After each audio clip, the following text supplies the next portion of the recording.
Ramai tuan rumah tanya saya dah tanda tangan rental form, tapi sekarang saya berubah fikiran. Saya tak nak sewakan rumah kepada penyewa itu lagi. Boleh ke? Jawapannya bergantung kepada dokumen yang telah ditandatangani. Kalau anda hanya berbincang secara lisan atau masih dalam peringkat rundingan, biasanya risiko adalah lebih rendah. Tetapi jika kedua-dua pihak telah menandatangani rental form, letter of offer atau tenancy agreement dan penyewa telah membayar deposit, keadaan mungkin berbeza. Ini kerana dokumen tersebut boleh dianggap sebagai satu perjanjian yang mengikat di sisi undang-undang.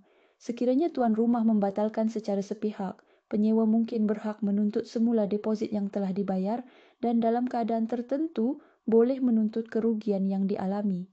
Sebab itu, sebelum membuat keputusan untuk membatalkan sewaan, pastikan anda semak dahulu dokumen yang telah ditandatangani dan dapatkan nasihat undang-undang yang betul. Setiap kes mempunyai fakta yang berbeza dan tidak semua situasi adalah sama.